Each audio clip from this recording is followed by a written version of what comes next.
Cek cek cek 1 2 3, mohon dikonfirmasi suara saya bisa diterima. Sudah Pak, bisa didengar Pak. Terima kasih atas konfirmasinya. Sudah lebih 10-11 menit ya. Saya mulai saja. Bismillahirrahmanirrahim. Assalamualaikum warahmatullahi wabarakatuh. Waalaikumsalam warahmatullahi wabarakatuh. Alhamdulillah, syukurlah pada malam hari ini kita bisa ketemu kembali untuk melanjutkan perkuliahan mata kuliah perilaku konsumen. Baik saudara sekalian, minggu kemarin kita kaji mengenai faktor eksternal konsumen. Yang pertama adalah terkait dengan budaya, kemudian bagaimana budaya itu mempengaruhi keputusan. Pak, mohon maaf suaranya kemersek Pak. Oh, kemersek. Terima kasih. Tunggu sebentar.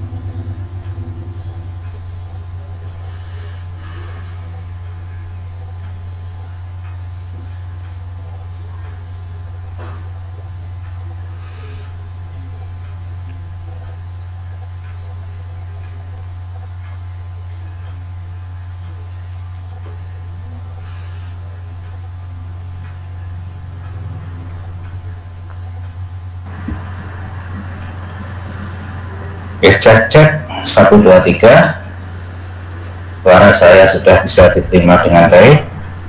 Sudah Pak.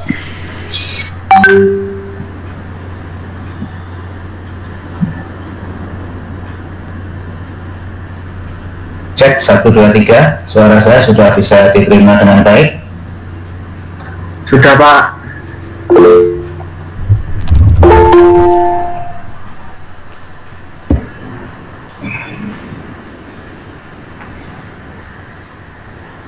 Ini suara Anda nggak bisa masuk kembali nih, tadi bisa.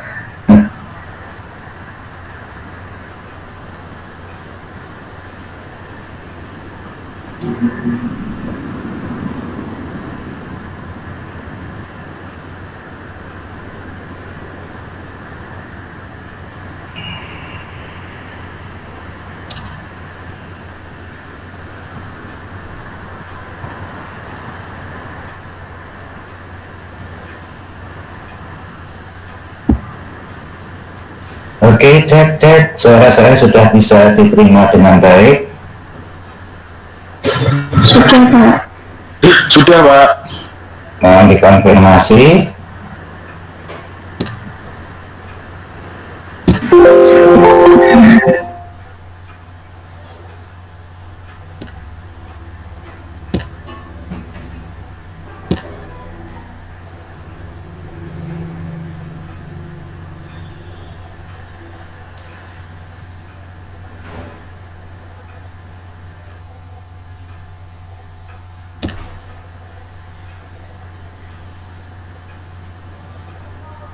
Oke, kita mulai saja.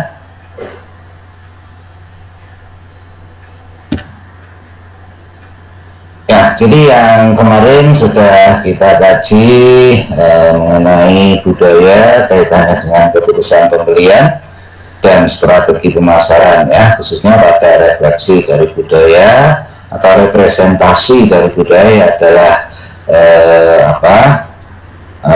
mitos dan ritual kebudayaan, ya, baik mitos maupun ritual kebudayaan, bagaimana pengaruhnya terhadap keputusan pembelian, dan kalau itu dipahami oleh pemasar melalui riset, maka bisa dipakai sebagai dasar untuk menentukan strategi pemasarannya, ya, kemudian diiringi dengan tugas, yaitu yang kemarin.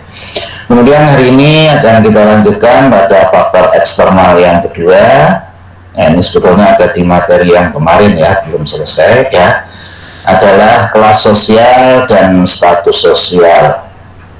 Ini juga sama, kan kita kaji mengenai bagaimana kelas sosial akan berpengaruh terhadap keputusan pembelian dan juga berimplikasi bagi pemasar dalam menentukan strategi pemasarannya.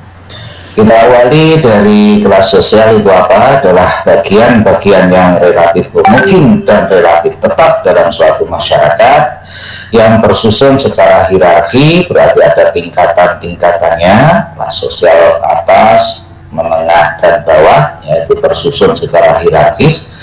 Kemudian anggota-anggotanya mempunyai tata nilai, mempunyai minat dan perilaku yang mirip. Ya. Jadi bagian-bagian yang relatif mungkin dan relatif tetap dalam suatu masyarakat. Ya, di dalam masyarakat kita mungkin ada kelas sosial, bisa Anda lihat ada kelas sosial atas, kelas sosial menengah, dan kelas sosial bawah. Nah, di dalam kelas sosial atas misalnya itu anggota-anggotanya mempunyai tata nilai, mempunyai minat dan perilaku yang mirip ya di dalam kelas atas. Kemudian yang masuk dalam kelas menengah pun sama, di mana yang termasuk dalam kelas menengah ini anggota-anggotanya mempunyai tata nilai, minat dan perilaku yang mirip juga, tapi di kelas menengah. Kemudian yang masuk dalam strata kelas bawah ini pun diciri dengan anggota-anggotanya mempunyai tata nilai, minat, dan perilaku yang mirip di kelas bawah. Tetapi antar kelas, kelas menengah dan kelas atas misalnya, ini tentu saja tata nilai, minat, dan perilakunya berbeda. Demikian juga yang kelas menengah dengan kelas bawah, itu tata nilai, minat, dan perilakunya juga berbeda. Tetapi di dalam kelas, ya, tertentu itu tata nilainya, minat dan perilakunya itu mirip. Ini bisa kita lihat ya kalau kita masuk pada kawasan elit misalnya ya, di perumahan yang kawasan elit misalnya, kita bisa melihat tata nilai, minat dan perilaku di kelas elit ini atau anggota atau orang-orang yang ada di sana itu mempunyai tata nilai, minat, perilaku yang mirip.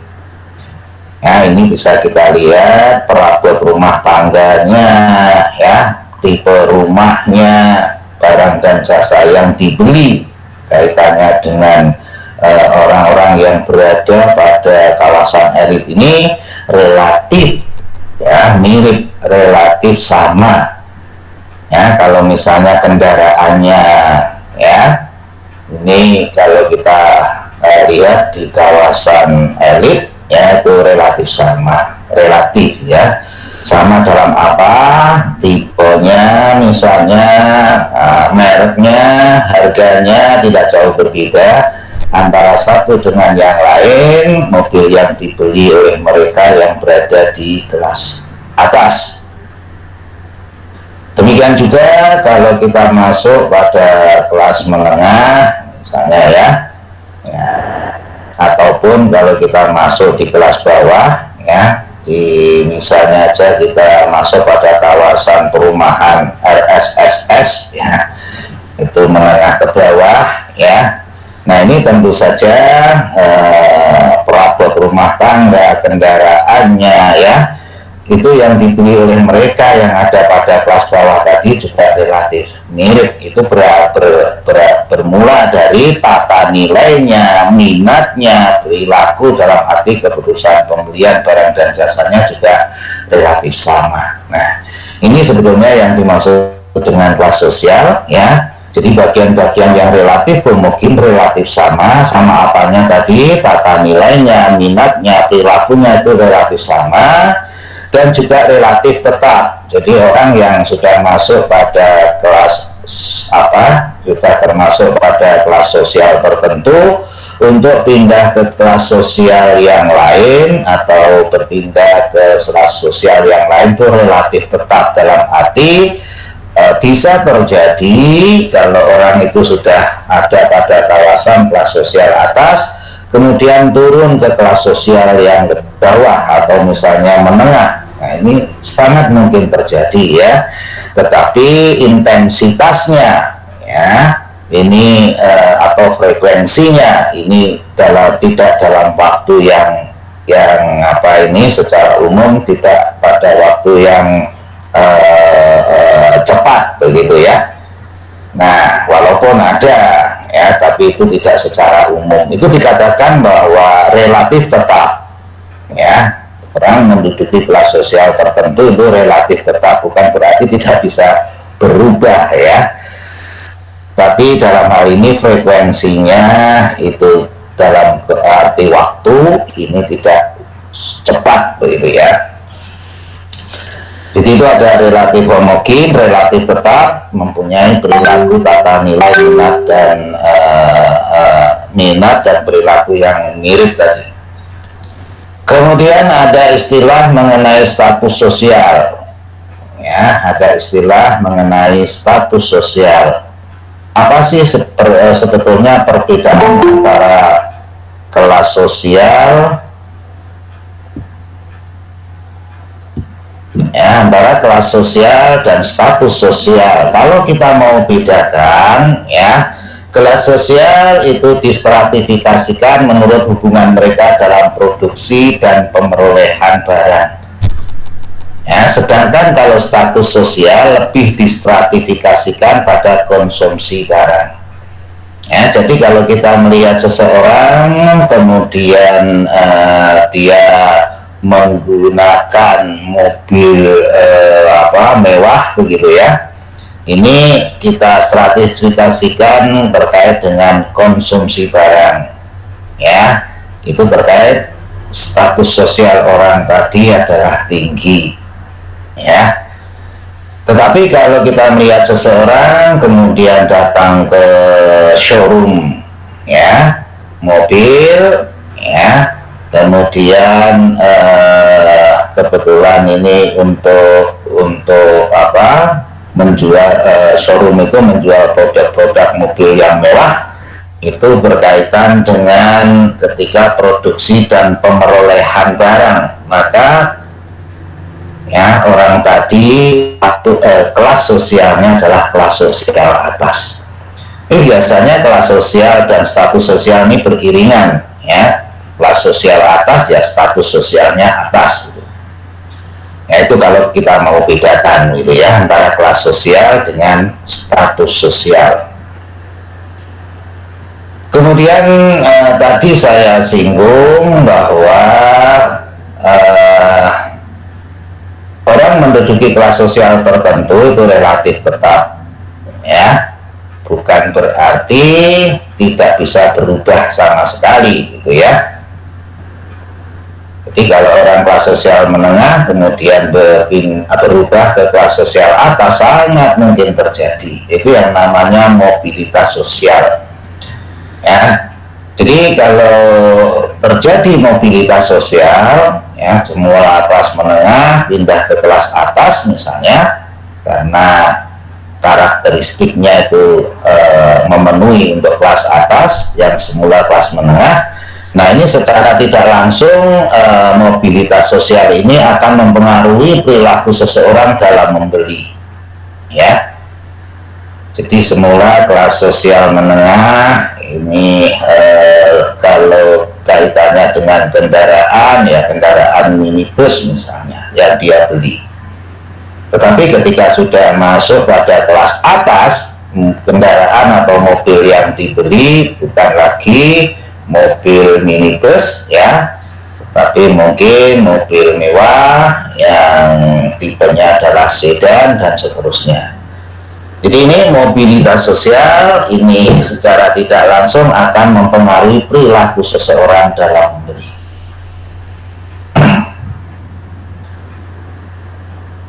Misalnya mobilitas seseorang menuju lapisan yang lebih tinggi, maka secara otomatis orang tersebut mempunyai perilaku pembelian yang lebih konsumtif ya, yang lebih konsumtif. karena kebutuhannya semakin meningkat, dan begitu juga sebaliknya. Hal ini sesuai dengan teori hierarki kebutuhan menurut Maslow. Ya, tadi sudah saya sampaikan, ya, ketika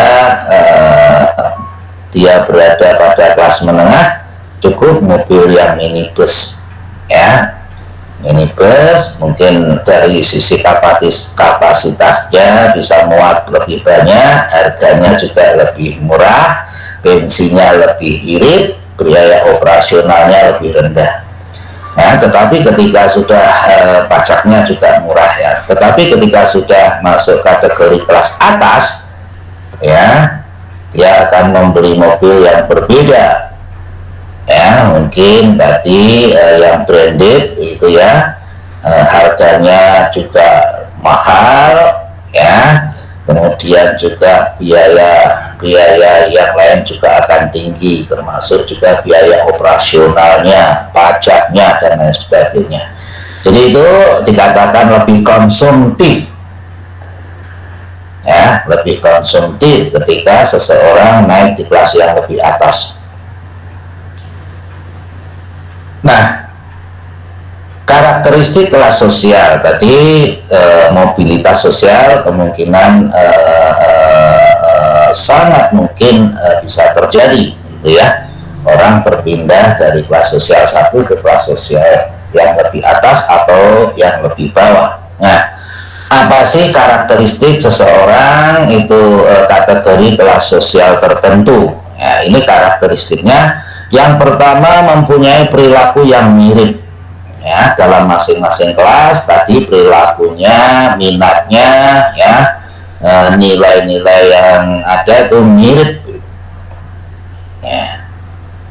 Kemudian karakteristik kelas sosial yang kedua adalah menempati posisi tertentu, ya, mungkin kelas atas, mungkin kelas menengah, mungkin kelas bawah. Kemudian tolak ukur dalam menempati kelas sosial tertentu, variabel-variabelnya apa sih, ya. Ya, kalau kita melihat seseorang, itu kelas sosial menengah, oh itu kelas sosial atas. Apa sebetulnya ukurannya? Yang pertama adalah pekerjaan, ya, pekerjaannya menjadi manajer atau direktur pada sebuah perusahaan. Nah, ini tentu saja kita mengklasifikasikan orang tadi masuk pada kelas sosial atas, ya, dari sisi pekerjaan, ya, otomatis mengikuti penghasilannya, ya, sebagai manajer, sebagai direktur, ya, ini penghasilannya tentu tinggi. Kemudian kekayaannya, ya, seluruh yang dia miliki, aset yang dimiliki itu adalah kekayaannya, ini juga banyak. Kemudian juga dari sisi pendidikan, ya, karena ada korelasi antara pekerjaan dengan pendidikan. Secara umum, ya, pendidikannya mungkin tinggi, pekerjaannya direktur misalnya atau manajer, penghasilannya tinggi, kekayaannya tentu banyak, gitu ya. Sehingga dalam hal ini orang tadi, ya, melihat dari variabel-variabel ukurannya tadi adalah masuk klasifikasi kelas atas. Kemudian karakteristik kelas sosial yang selanjutnya adalah individu dapat bergerak naik atau turun dari kelas sosial yang satu ke kelas sosial yang lain. Tadi mobilitas sosial tadi itu menjadi karakteristik kelas sosial, mulai dari mempunyai perilaku yang mirip dalam masing-masing kelas, menempati posisi tertentu, entah itu lebih tinggi atau lebih rendah. Kemudian tolak ukurnya ada variabel pekerjaan, penghasilan, kekayaan, pendidikan. Kemudian individu dapat bergerak naik turun dari kelas sosial yang satu ke kelas sosial yang lainnya. Nah, di dalam masyarakat kita mengenai kelas sosial, stratifikasi sosial ini bisa kita lihat banyak sebetulnya, ya. Ya, misalnya ada istilah kasta, marga, ya. Ini juga sebetulnya mengandung unsur di dalamnya adalah stratifikasi sosial. ya, kemudian marga juga, ya. Kemudian yang umum adalah golongan kelas sosial atas, golongan kelas sosial menengah, dan golongan kelas sosial bawah.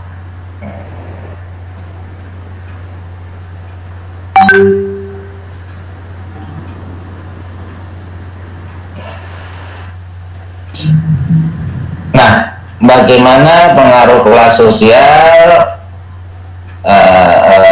terhadap keputusan pembelian dan strategi pemasaran? Nah, satu persatu tadi kelas sosial sudah kita kaji, ya, termasuk juga karakteristik kelas sosial, ya, termasuk juga kemungkinan terjadi mobil perpindahan dari kelas sosial satu ke kelas sosial yang lain. Nah, ini tentu saja kelas sosial ini bisa berpengaruh terhadap keputusan pembelian.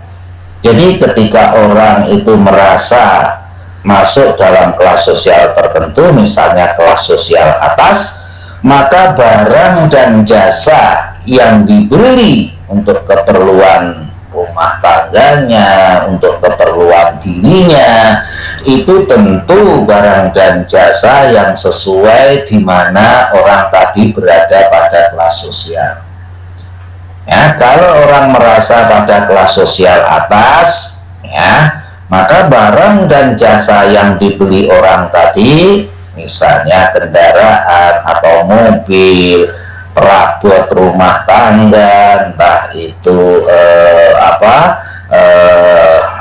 furniture, ya, yang mengisi ruang tamu, meja kursi, ya, kemudian perlengkapannya ada barang-barang elektronik seperti TV, kulkas, ya, dan yang lainnya. Karena dia merasa masuk pada kelas atas, maka barang-barang yang dibeli tadi tentu sesuai dengan kelasnya, ya, mereknya, tipenya, untuk mobilnya, karena dia kelas atas, ya merek dan tipe mobil yang sesuai dengan kelas atas. Demikian juga barang dan jasa yang ada di dalam rumah, ya, mulai dari yang ada di teras, di ruang tamu, ya, di ruang tengah, di kamar, sampai yang di belakang di dapur, ya, itu barang dan jasa yang dibeli tentu menyesuaikan kelas di mana orang tadi berada.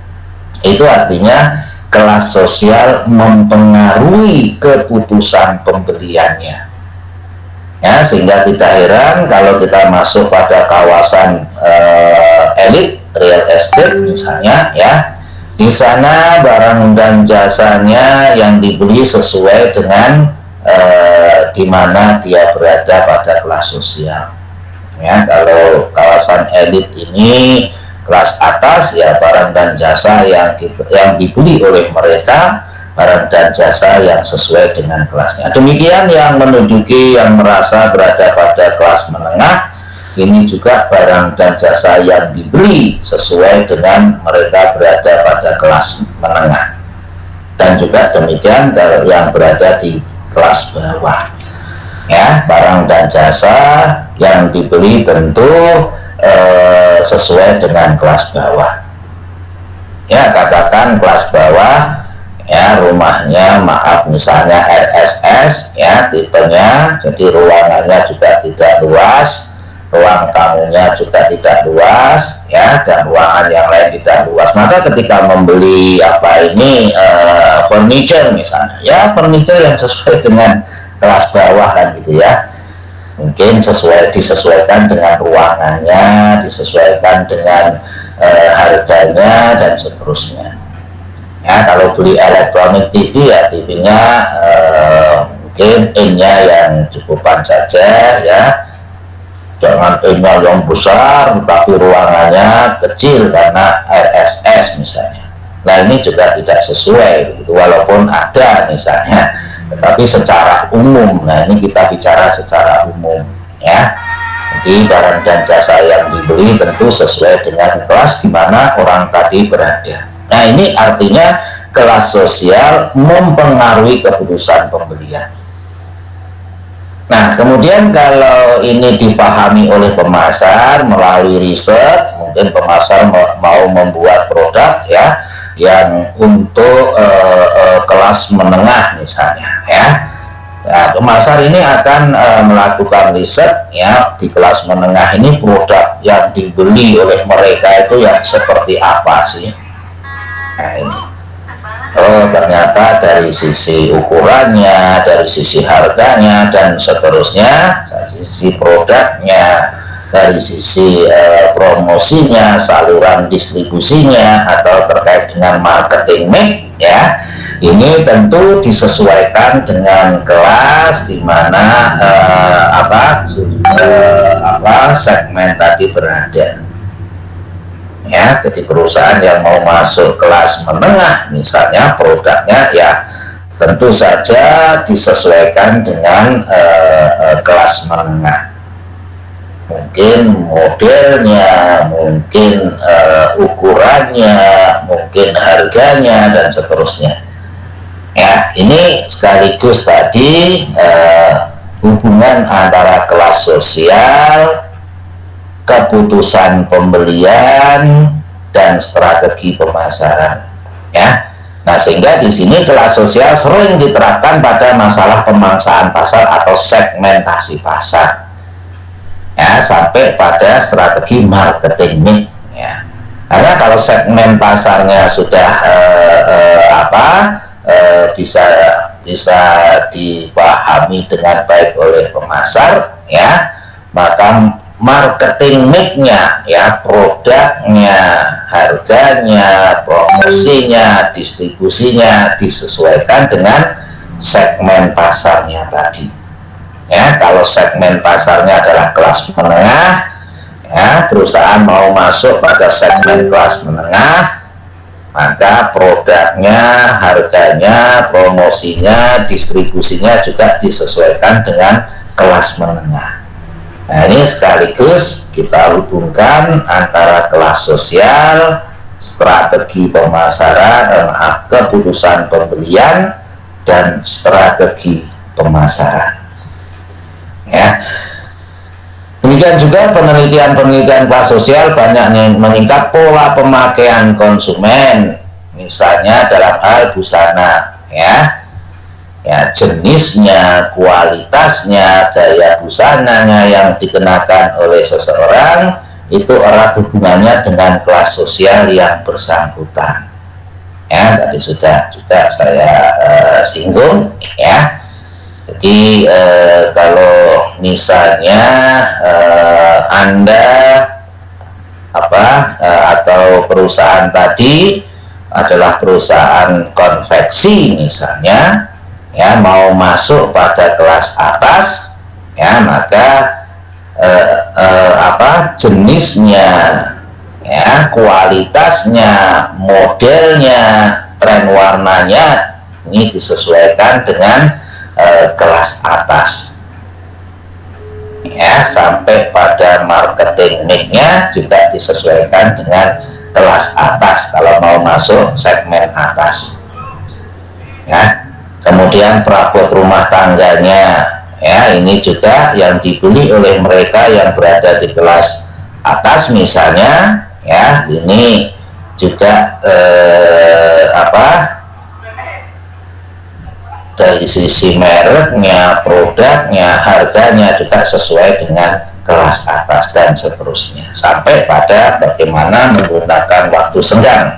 Kalau kelas bawah mungkin berbeda dengan kelas atas ya. Di pas hari libur, kalau kelas bawah misalnya yang penting di rumah sama keluarga misalnya ya, karena itu pas kebetulan waktu libur ya. Tapi kalau kelas atas berbeda, kelas menengah berbeda lagi. Pas waktu libur, yuk kita kemana bareng-bareng keluarga, naik mobil bareng kemana gitu ya. Jadi penggunaan waktu senggang tentu berbeda. Ini adalah kemarin yang masih belum saya sampaikan terkait dengan kelas sosial, ya, keputusan pembelian dan strategi pemasaran. Kelas sosial ini merupakan salah satu faktor eksternal, yang kemarin budaya, yang hari ini adalah kelas sosial. Ini kaitannya dengan kelas sosial, keputusan pembelian dan strategi pemasaran. Jadi sebagai pemasar, ya, dengan melakukan riset bagaimana pengaruh kelas sosial terhadap keputusan pembelian, dan sudah bisa didapatkan dari hasil riset mengenai informasinya, ya, maka bisa dipakai sebagai dasar untuk menentukan strategi pemasarannya, baik strategi segmenting, ya, sampai pada marketing mix-nya, ya, produknya, price-nya, promosinya, distribusinya, itu semua disesuaikan dengan kelas di mana orang tadi atau konsumen berada. Sebelum saya lanjut ke faktor eksternal berikutnya, mungkin kalau ada yang ditanyakan saya persilahkan.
Baik, cek.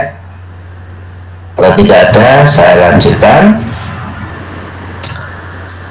Variabel berikutnya terkait dengan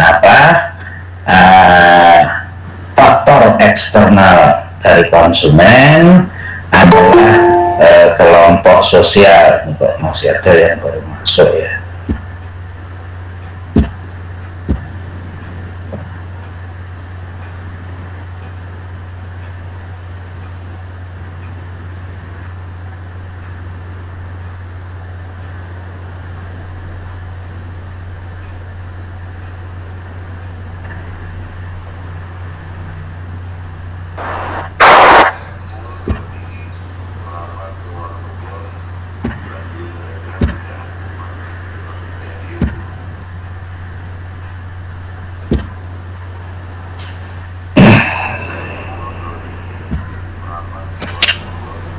Oke, baik, kita lanjutkan.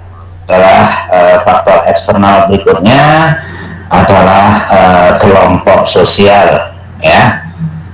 Jadi manusia sejak dilahirkan mempunyai dua keinginan yang menyebabkan ia hidup berkelompok di dalam masyarakat. Di makhluk sosial, manusia adalah makhluk sosial, ya, sehingga mereka cenderung, ya, karena tidak bisa hidup sendiri, ya, cenderung berinteraksi, ya, dengan yang lain, butuh bantuan orang lain dan seterusnya. sehingga mempunyai dua keinginan yang menyebabkan ia hidup berkelompok di dalam masyarakat. Yang pertama, keinginan untuk menjadi satu dan berinteraksi dengan manusia lain yang berbeda di sekelilingnya. Kemudian yang kedua, keinginan untuk menjadi satu dengan suasana alam sekelilingnya. Nah, sehingga cenderung untuk berkelompok, ya. Nah, kedua keinginan di atas menimbulkan kelompok-kelompok sosial atau social groups. Ini berangkat dari karena manusia adalah makhluk sosial tadi, ya, sehingga kecenderungan dia berkelompok. Nah, apa yang dimaksud dengan kelompok sosial adalah kesatuan sosial yang menjadi tempat individu berinteraksi satu sama lain karena adanya hubungan di antara mereka. Ya. Jadi kesatuan sosial yang menjadi tempat individu berinteraksi antara satu sama lain karena adanya hubungan di antara mereka. Ya, hubungan di antara mereka yang membentuk kesatuan sosial tadi adalah mungkin sesuai dengan karakteristik, ya, kelompok sosial ini adalah punya nasib sama, punya tujuan sama, ya, satu profesi. Nah, ini cenderung hal-hal tadi itu akan membentuk satu kelompok, namanya kelompok sosial. Nah, karakteristiknya yang pertama, setiap anggota kelompok sadar bahwa ia merupakan bagian dari kelompok yang bersangkutan. Kemudian adanya interaksi di antara anggota-anggota kelompok, ya. Kemudian terdapat satu faktor yang dimiliki bersama, mungkin punya nasib yang sama, cenderung dia akan kelompok, punya tujuan yang sama, juga kecenderungan akan membentuk kelompok, atau satu profesi juga ini cenderung untuk membuat kelompok. Kemudian kelompok alamiah yang pertama kali dibentuk adalah keluarga, ya. Ada orang tua, bapak ibu, kemudian ada anak, ada kakak, ada adik, ya. Itu bagian dari kelompok sosial yang dalam hal ini kategorinya adalah kelompok alamiah. Jadi terbentuknya itu secara alami, ya. Nah, kemudian kita masuk pada kelompok referensi, ya. Kelompok referensi ini juga bagian dari kelompok sosial tadi, ya. Kelompok referensi. Apa yang dimaksud dengan kelompok referensi adalah kelompok atau reference group ini adalah kelompok yang menjadi acuan, ya, menjadi rujukan bagi individu dalam membentuk kepercayaan, sikap, dan perilaku. Ini diambil dari bukunya Assair, ya. Jadi kelompok reference atau reference group, kelompok referensi adalah kelompok yang berfungsi sebagai poin rujukan bagi individu dalam membentuk kepercayaan, sikap, dan perilakunya. Ya, misalnya ini gampangannya adalah kelompok-kelompok yang menjadi idola seseorang, maka perilaku seseorang tadi akan cenderung mengacu pada kelompok yang diidolakan tadi. Termasuk apa? Ya, perilaku di dalam membeli barang dan jasa. Barang dan jasa yang dibeli oleh orang tadi mengacu pada kelompok-kelompok yang diidolakan. Nah, itu namanya kelompok referensi, ya. Adalah kelompok yang berfungsi sebagai poin rujukan bagi individu dalam membentuk kepercayaan, sikap, dan perilakunya. Sehingga tidak heran misalnya sadar atau tidak sadar, mungkin Anda mengidolakan kelompok tertentu, entah itu klub sepak bola, entah itu kelompok artis, ya, dan yang lain sebagainya, ya. Itu kelompok-kelompok yang saudara idolakan tadi itu sedikit banyak akan mewarnai, akan mempengaruhi Anda di dalam keputusan pembelian barang maupun jasa. Ya, ada seseorang atau Anda mungkin mengidolakan kelompok klub sepak bola tertentu. Nah, sehingga ketika mau membeli jaket misalnya, ya ini jaket yang ada labelnya atau yang ada tulisannya klub sepak bola yang saudara ya idolakan tadi. Ya, demikian juga kalau Anda mengidolakan artis tertentu, ya, nah ini juga akan mempengaruhi Anda di dalam membeli barang dan jasa. Kemudian ini ada definisi yang lain mengenai kelompok referensi, kelompok di mana orang ingin menjadi anggota atau merupakan kelompok di mana orang mengidentifikasikan dirinya dengan kelompok. Ya, kelompok di mana orang ingin menjadi anggota atau hanya sebatas mengidentifikasikan dirinya dengan kelompok.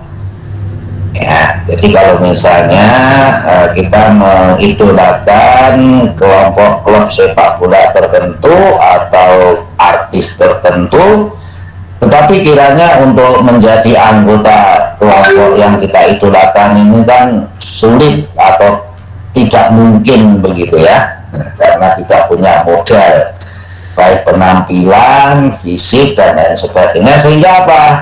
Cukup mengidentifikasikan dirinya dengan kelompok.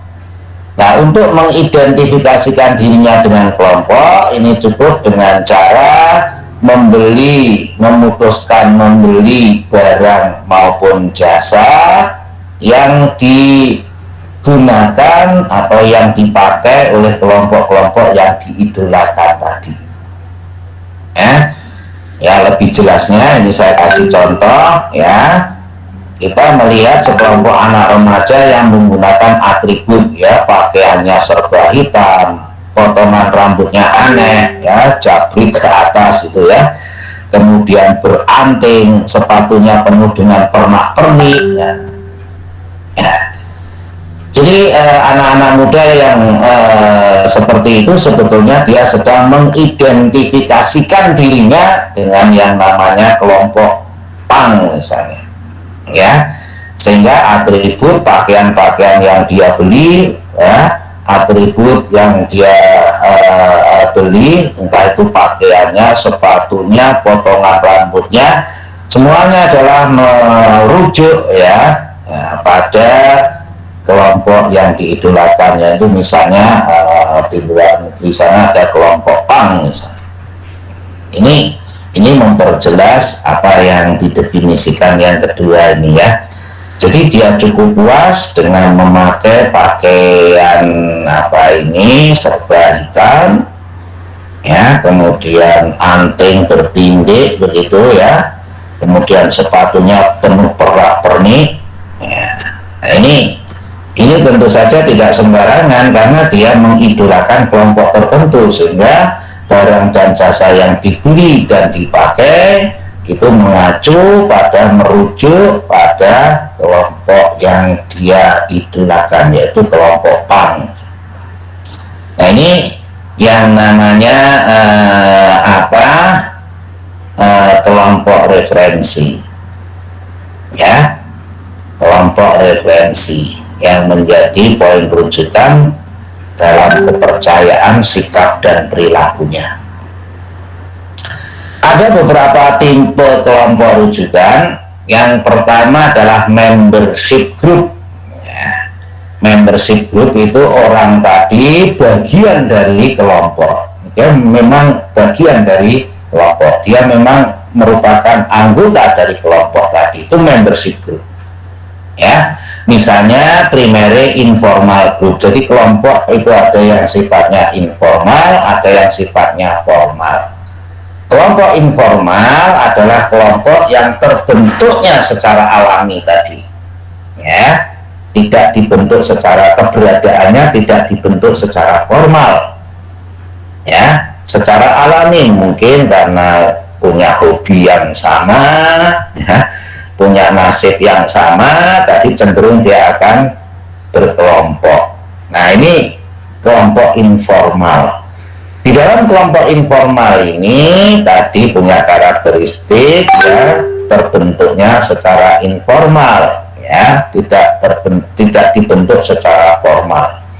Nah, di dalam kelompok informal ini juga ada pimpinan ya, tetapi pimpinan ini tidak dipilih secara formal ya, tetapi dianggap saja oleh orang-orang yang termasuk dalam kelompok tadi ya, mungkin karena badannya gede ya, wah ini dianggap sebagai pimpinan di dalam kelompok informal tadi, jadi tidak dipilih secara formal. Juga di dalam kelompok informal ini punya karakteristik, punya aturan ya, yang namanya norma ya, aturannya tidak tertulis ya, maka di dalam dengan adanya aturan walaupun tidak tertulis tadi, pelanggaran terhadap aturan juga ada sanksi di dalam kelompok informal. Sanksinya apa ya, sanksi sosial biasanya, dikucilkan dari kelompoknya. Nah, ini ciri-ciri atau kelompok informal tadi. Nah, di sisi lain ada yang namanya kelompok formal. Kelompok formal adalah kelompok yang dibentuk secara formal ya, dibentuk secara formal. Nah, misalnya saja ini kelompok sekolah ya, kelompok bisnis, ini dibentuk secara formal ya. Pemilihan ketuanya secara formal, ada aturan-aturan tertulis secara formal ada. Kemudian pelanggaran terhadap aturan, sanksinya apa saja jelas tertulis. Nah, ini di dalam kelompok formal ya, jadi beda antara kelompok informal dengan kelompok formal tadi ya. Dari sisi keberadaannya, informal itu tidak dibentuk secara formal, hanya karena faktor alamiah saja ya, misalnya kesamaan hobi, kesamaan nasib dan seterusnya, itu cenderung akan membentuk kelompok yang namanya kelompok informal tadi. Nah, membership group ya, di mana seseorang tadi menjadi bagian dari anggota kelompok, ini bisa berupa primary informal group ya, kelompok informal yang primer, misalnya keluarga, teman ya, ini informal ya. Kemudian ada juga primary formal group, kelompok sekolah, kelompok bisnis, formal group dan primer ya. Jadi primer ini dilihat dari intensitas interaksinya sering ya, seperti keluarga, antara orang tua dengan anak, kakak dengan adik, itu intensitas di dalam frekuensi ketemunya itu sering. Demikian juga dengan teman ya. Ini kalau kita lihat di dalam masyarakat ya, kalau kita lihat anak-anak sekolah misalnya, nah itu satu kelas saja ini cenderung mengelompok-ngelompok gitu ya. Sama-sama teman itu kelompoknya bisa berbeda-beda, membuat kelompok sendiri-sendiri ya. Mungkin yang hobinya sama cenderung kelompok di antara teman tadi ya, karena kesamaan hobi misalnya. Nah, siapa yang membentuk? Tidak ada, alami saja terbentuk ya. Enggak kita melihatnya, oh ini loh pasti ada ini ya, entah di toko, entah main kemana, itu ya istilah gampangnya CS gitu ya. Nah, ini primary informal group.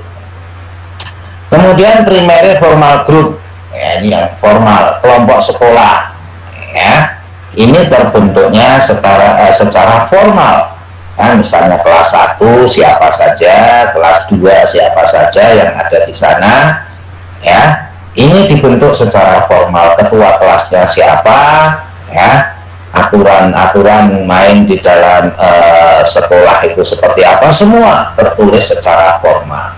Yang juga kelompok bisnis. Kemudian membership group yang lain adalah secondary informal group, informal tapi yang sekunder. Ya, misalnya shopping group, sport group, ini informal. Ya, kebetulan sama-sama hobinya dengan olahraga tertentu, ya itu akan membentuk satu kelompok karena kesamaan hobi. Ya, tidak dibentuk secara formal, cenderung dia akan ngelompok.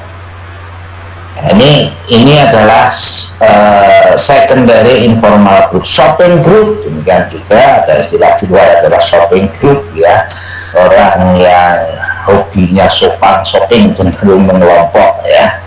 Nah, ini adalah secondary informal group. Ya, secondary dan primary ini bedanya adalah kalau primary dilihat dari intensitas frekuensi ketemunya sering, kalau secondary ini intensitas frekuensi ketemunya agak jarang, gitu ya. Kemudian secondary formal group. Nah, ini formal group tapi secondary itu adalah kelompok alumni misalnya. Ya, kalau nanti Anda sudah selesai masuk bagian dari kelompok alumni Fakultas Ekonomi Unisula. Ya, di sana ada siapa ketuanya dan ketua itu terpilih secara formal.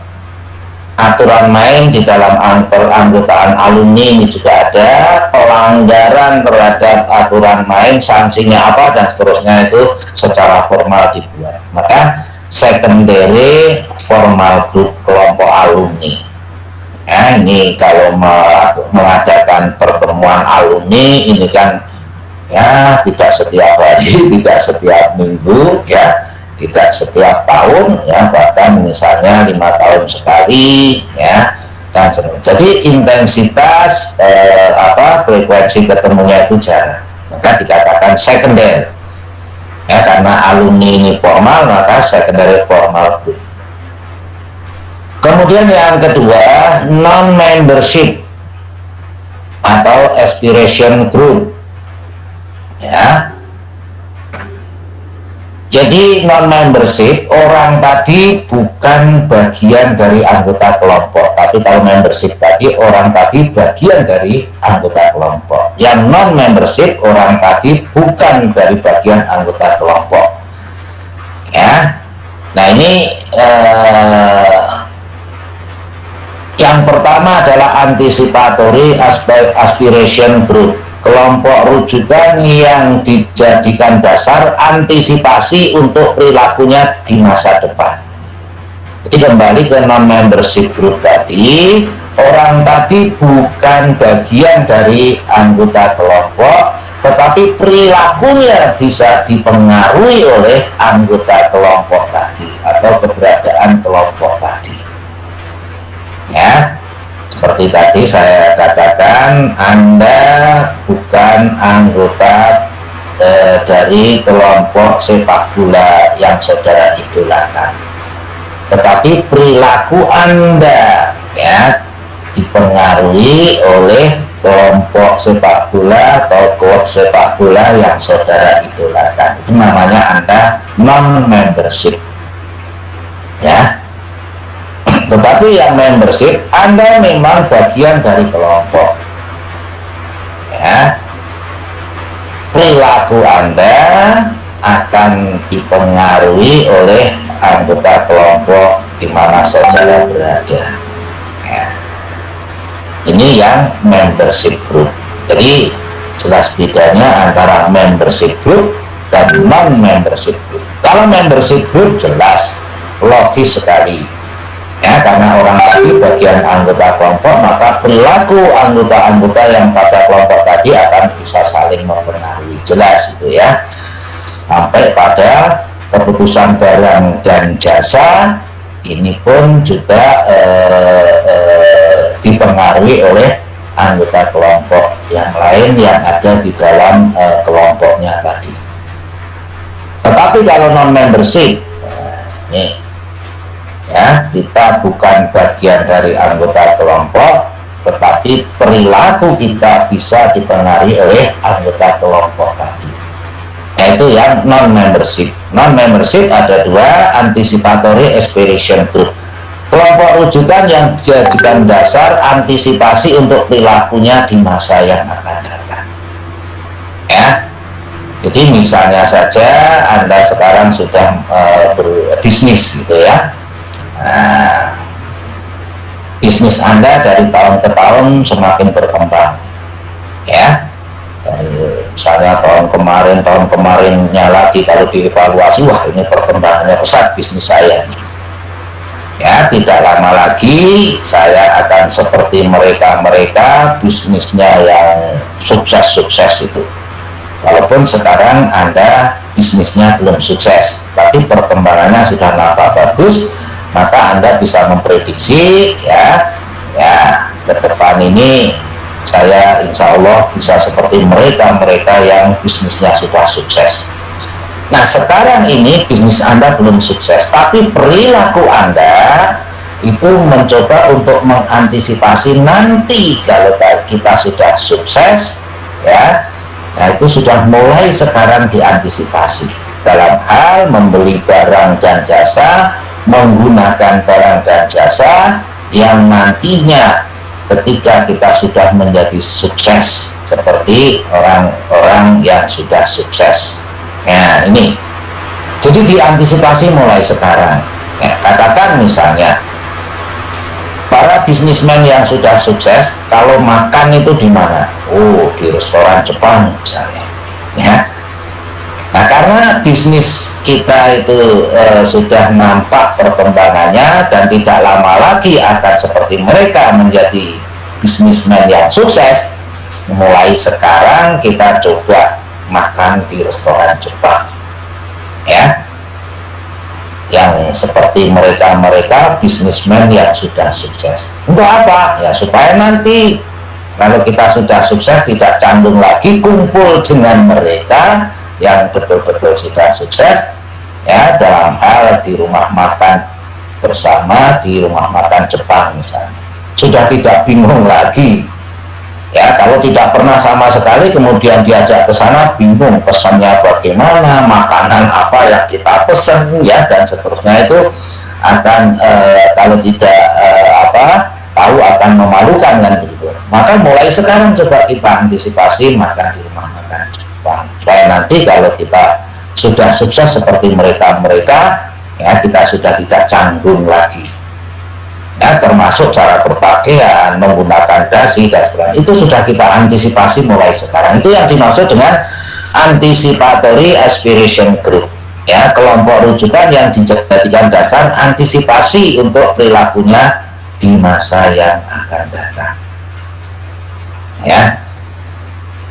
Kemudian yang kedua, symbolic aspiration group, kelompok aspirasi yang hanya simbolis saja sifatnya.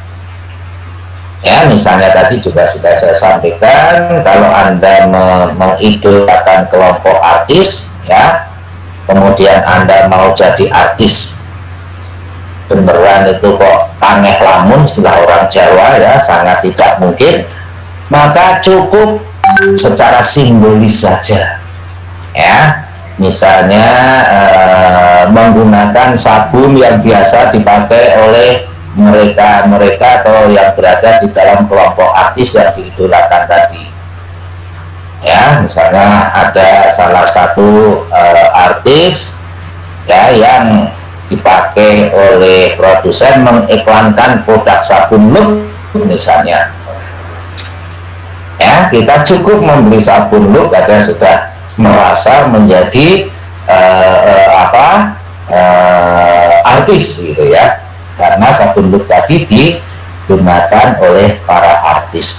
Nah, ini simbolik, ya, aspiration group, kelompok aspirasi yang hanya simbolis saja, ya, simbolisnya saja. Nah, ini ada tipe kelompok rujukan tadi, ada membership group, ada non-membership group atau aspiration group. Membership group ada primary informal group, primary formal group, secondary informal group, dan secondary formal group. Kemudian yang non-membership, orang tadi bukan bagian dari anggota kelompok, tapi perilaku orang tadi dipengaruhi oleh perilaku kelompok tadi yang menjadi idola. Nah, itu ada dua, anticipatory aspiration group dan symbolic aspiration group. Bagaimana cara kelompok rujukan ini mempengaruhi konsumen? Nah, yang pertama melalui norma kelompok dan ekspresi nilai. Norma tadi sudah saya sampaikan, aturan-aturan ya atau tingkah laku yang disetujui oleh kelompok untuk membentuk perilaku yang konsisten di dalam kelompok, atau ada aturan-aturan yang sifatnya tertulis dan itu disepakati bersama dan ditaati bersama secara konsisten oleh anggota kelompok tadi. Itu norma.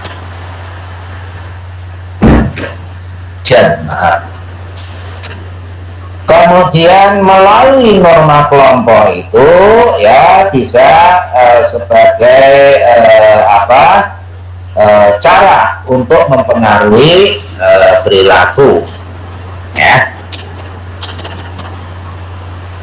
Jadi cenderung orang itu akan patuh pada norma kelompok di mana orang tadi berada pada kelompok tadi, atau melalui ekspresi nilai ya, nilai-nilai yang diekspresikan oleh kelompok tadi ini juga bisa mempengaruhi konsumen ya, ya seperti misalnya kendaraannya ya,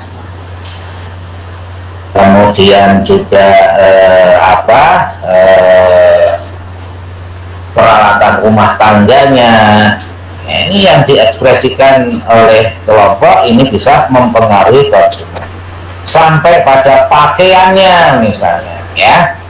Jadi kelompok artis misalnya dulu ada istilah terkenal kerudung ya, yang dipakai oleh Syahrini ya, kerudung Syahrini ya. Nah, ini artinya apa? Bahwa atribut dalam hal ini kerudung yang dipakai oleh Syahrini ya, ini lewat ekspresi nilai ya, lewat diekspresikan oleh seorang artis ya yang populer pada saat itu, yang punya penggemar banyak ya. Ini sengaja dipakai, dimanfaatkan oleh pemasar untuk mempromosikan produk kerudung. Sehingga ekspresi nilai dari artis tadi bisa mempengaruhi keputusan pembelian konsumen dalam hal kerudung misalnya. Kemudian yang kedua, cara kelompok rujukan mempengaruhi konsumen, menciptakan peran dalam kelompok. Tadi di dalam kelompok tentu saja ada pimpinannya ya, kemudian ada anggotanya, ada normanya dan seterusnya ya. Nah, di dalam kelompok ini karena ada pimpinan, ada peran sebagai pemimpin walaupun sifatnya informal ya, apalagi yang formal itu sudah jelas ya. Ini tentu akan mempengaruhi anggota kelompok yang lain. Misalnya peran manajer sebagai pengambilan keputusan ya, ini akan berpengaruh pada bawahannya.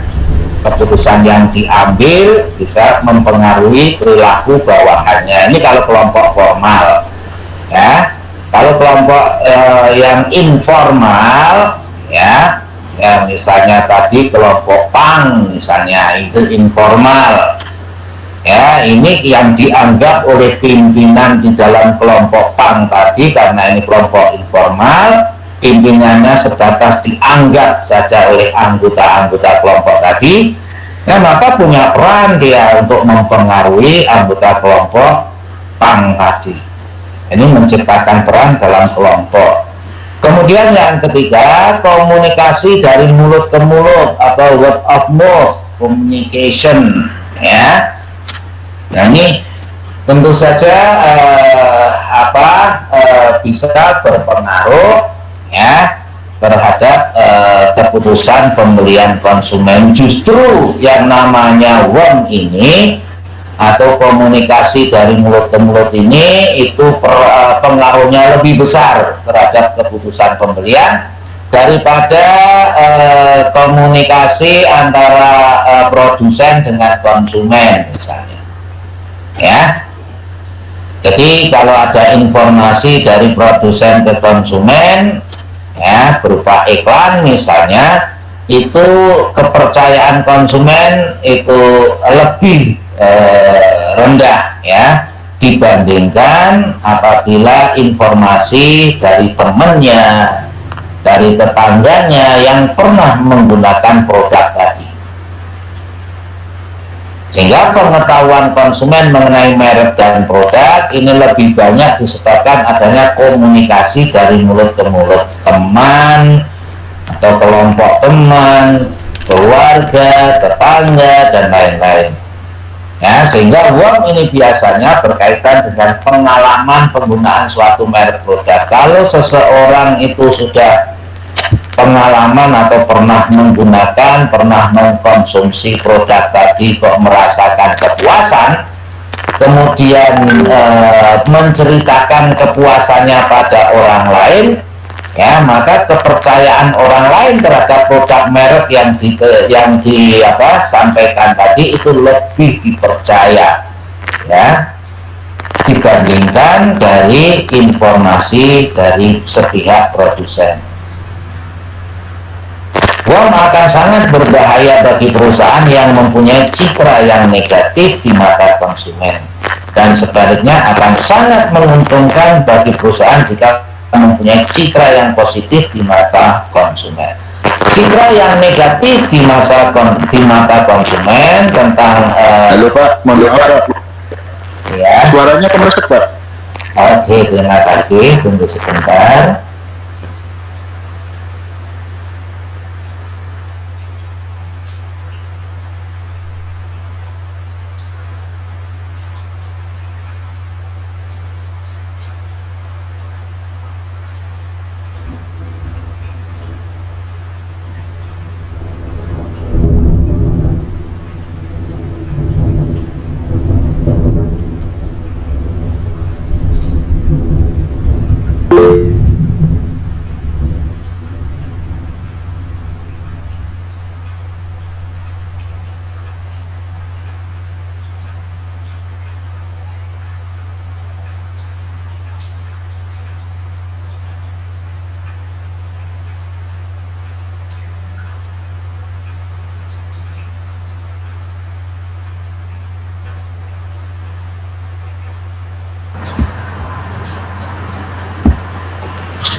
Oke, cek.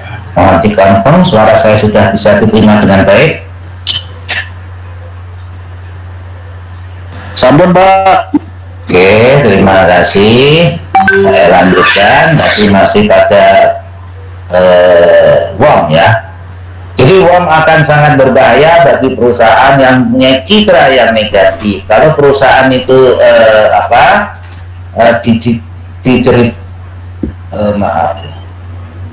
kalau perusahaan merek itu dicitrakan negatif oleh konsumen, artinya konsumen itu membeli dan kecewa, kemudian menginformasikan kekecewaannya pada orang lain itu lebih percaya, ya, kepercayaannya akan lebih tinggi dari informasi orang tadi, maka ini sangat berbahaya bagi perusahaan, ya, karena uang ini bisa semakin panjang. Istilah orang Jawa itu gedok tular, ya, menginformasikan kepada yang lain menginformasikan lagi kepada yang lain, ya, dan seterusnya.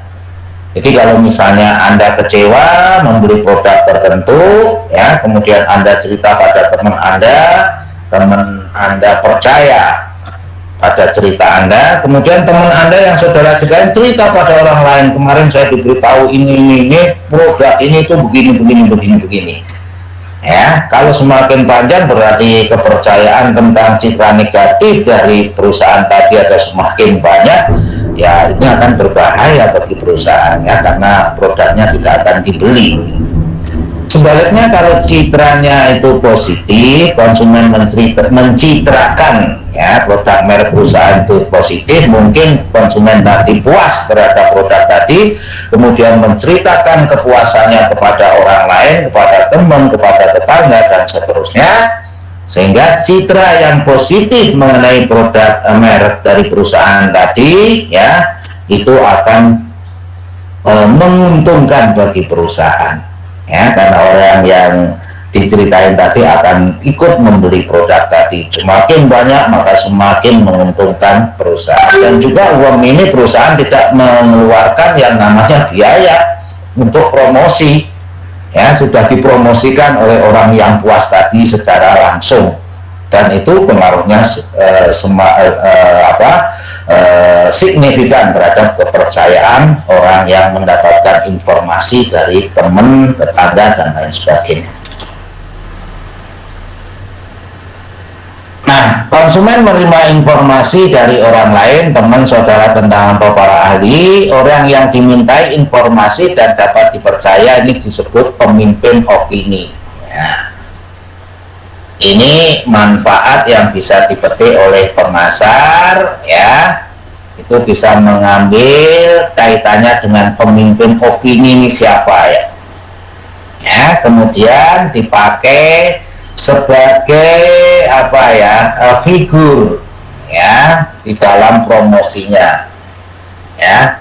Sebagai bintang iklannya. Nah, ini tentu akan pengaruhnya besar terhadap keputusan pembelian, manakala perusahaan ini mampu mendeteksi pemimpin opininya ini siapa, kemudian dipakai sebagai bintang iklan dari produk mereknya. Karena pemimpin opini sangat mempengaruhi sikap dan perilaku orang lain. Pemimpin opini dapat mempengaruhi perilaku anggota kelompok, bahkan individu lain di luar kelompok. Ya, maka kalau itu kelompoknya adalah kelompok artis, ya di antara kelompok artis ini siapa yang kira-kira menjadi pemimpin opini? Siapa yang kira-kira pengaruhnya besar ya terhadap konsumen? Siapa yang fannya banyak, penggemarnya paling banyak? Ya, di antara artis inilah ini bisa diambil sebagai pemimpin opini atau dianggap sebagai pemimpin opini oleh perusahaan, ya, sehingga bisa dimanfaatkan untuk bintang iklan promosi produk mereknya. Karena pemimpin opini dapat mempengaruhi perilaku anggota kelompok, ini jelas ya. Bahkan individu lain di luar kelompok yang non-membership group tadi ya, di luar kelompok tetapi bisa dipengaruhi oleh pemimpin opini yang ada di dalam kelompok tertentu tadi. Ya, misalkan saja masalah mode ya, ini remaja kota ini biasanya menjadi pemimpin opini remaja daerah. Jadi remaja-remaja daerah terkait dengan mode ini mengacunya pada remaja kota. Model pakaian yang seperti apa yang dipakai oleh remaja kota ini menjadi panutan, rujukan ya remaja-remaja daerah ya. Sehingga biasanya ini dipakai oleh pemasar untuk mempopulerkan merek produknya, dipakai oleh pemasar untuk mempromosikan sebagai bintang iklan merek produknya. Kemudian kesimpulannya, kelompok acuan mempengaruhi perilaku seseorang dalam pembeliannya dan sering dijadikan pedoman konsumen dalam bertingkah laku. Kelompok acuan sering menjadi penyebar pengaruh, misalnya dalam selera dan hobi. Ya, sehingga ini penting bagi pemasar sebagai sumber informasi dan sumber pengaruh. Maka sering diambil oleh pemasar ini sebagai bintang iklan ya, karena dia bisa dipakai sebagai sumber informasi dan sekaligus sumber pengaruh oleh konsumen. Yang terakhir adalah aplikasi strategis dari komunikasi WON. Ya, cara mempengaruhi konsumen dengan menggunakan pemimpin opini. Yang pertama adalah mempengaruhi pemimpin opini secara langsung. Ya. Jadi mengidentifikasi siapa yang bisa dijadikan pemimpin opini. Seperti tadi ya, ketika ini mau kelompok artis, ya itu coba diidentifikasi. Pemimpin opini di kelompok artis itu siapa kira-kira? Ya, diidentifikasi. Ya. Kemudian surat yang berisi brosur dan penawaran produk dikirimkan. Artinya setelah teridentifikasi kelompok yang menjadi pemimpin opini itu siapa di kelompok artis tadi, ya maka ini di bargaining caranya ya, untuk bagaimana kalau dijadikan bintang iklan untuk produknya. Ya, bisa juga caranya kontes konsumen. Ya, ini juga cara mempengaruhi pimpinan opini dengan cara kontes konsumen, test drive di dalam industri otomotif mobil misalnya ya, memberikan sampel gratis dan seterusnya. Kemudian yang kedua, merangsang komunikasi uang dalam iklan dengan menggunakan kalimat yang mendorong konsumen untuk menyampaikan informasi pada orang lain. Ya, pernah ada iklan saya lupa produknya, pesan yang disampaikan di dalam iklan tadi adalah konsumen menyampaikan informasi tentang produk merek tadi kepada orang lain. Ya, misalnya sampaikan informasi produk merek ini kepada teman, saudara, tetangga, dan seterusnya. Karena kita tahu bahwa yang namanya word of mouth communication ini lebih efektif dan lebih efisien dibandingkan dengan promosi seperti advertising, personal selling, promosi penjualan itu jauh lebih besar biayanya yang harus dikeluarkan. Tapi itu efisien, perusahaan tidak usah mengeluarkan biaya. Ya, orang dengan sadar sendirinya menceritakan kepuasannya pada orang lain. Ya, dan itu lebih efektif. Ya, tujuannya lebih bisa dicapai. Biayanya murah, maka dikatakan efektif dan efisien. Kemudian yang ketiga, bisa dengan cara simulasi komunikasi won, dengan cara calon bintang iklan ditanya mengenai merek produk yang sudah dipakai.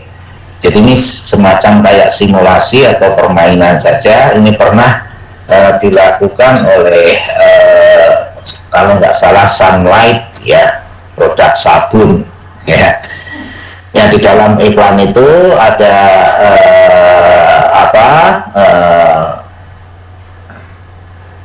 pembantu rumah tangga ya yang baru mencuci piring atau peralatan rumah tangga ya di dapur.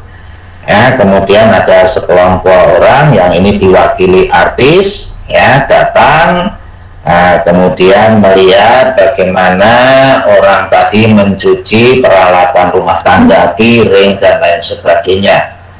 Ya, kemudian menggunakan sabun apa, banyaknya sabun yang dipakai seberapa dan seterusnya. Nah, kemudian disuruh mencoba produk merek yang dibawa oleh artis tadi.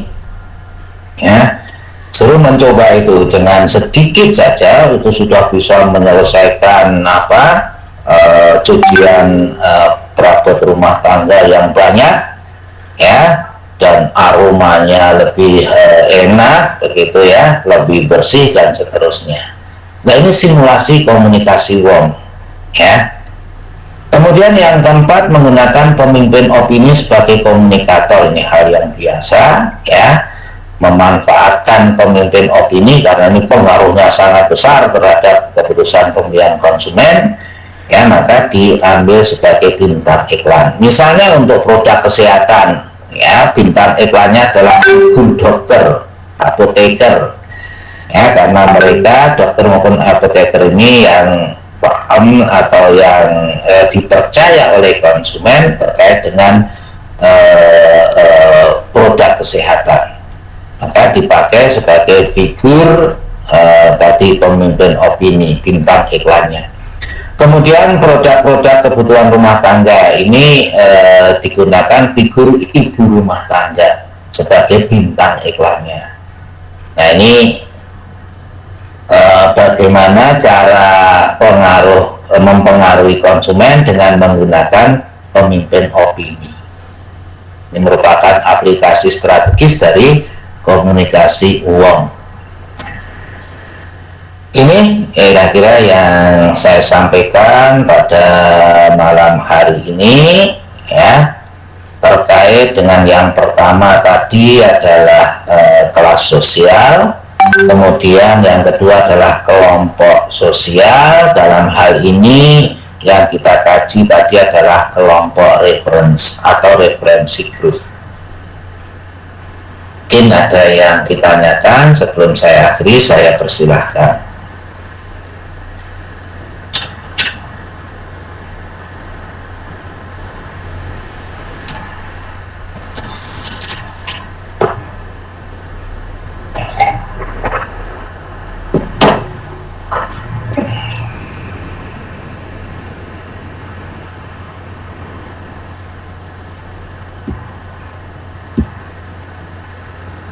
Lagi kalau ada yang ditanyakan. Belum ada, Pak. Belum ada, Pak. Oke. Mudah-mudahan belum adanya ini memang betul-betul Anda bisa memahami dengan baik. Saya masih mau tanya. Oh iya, Mas siapa nih? Wizard? Iya, Pak. Nah, silakan masuk. Ya, jadi pertanyaan saya, jadi untuk bisa mengukur analisis bisnis yang kita akan buka itu, kita harus melihat peluang kategori dari segmen-segmen juga ya, Pak ya? Oh iya, jelas. Ya, maka di dalam melakukan bisnis ini yang pertama kali dilakukan apa? Memahami konsumen, melakukan proses segmentasi, ya, segmen mana yang nanti akan kita bidik sebagai target market, kemudian kalau di pemasaran kan begitu ya, kemudian positioning kita buat, ya, nah, kemudian diferensiasi, kemudian marketing mix. Nah, itu rangkaian-rangkaian agar bisnis kita bisa berjalan dengan baik. Ya, bagaimana kita bisa membuat produk yang disenangi konsumen kalau kita tidak tahu segmen pasarnya siapa, ya? Itu Mas bisa. Siap, Pak. Makasih jawaban, Pak. Oke. Apa lagi kalau ada?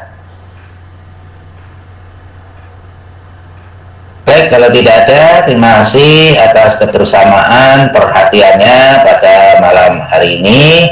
Mudah-mudahan sedikit yang saya sampaikan bermanfaat bagi saudara dan juga bisa dipahami dengan baik. Saya tutup dengan bacaan Alhamdulillahirrabbilalamin. Wassalamualaikum warahmatullahi wabarakatuh.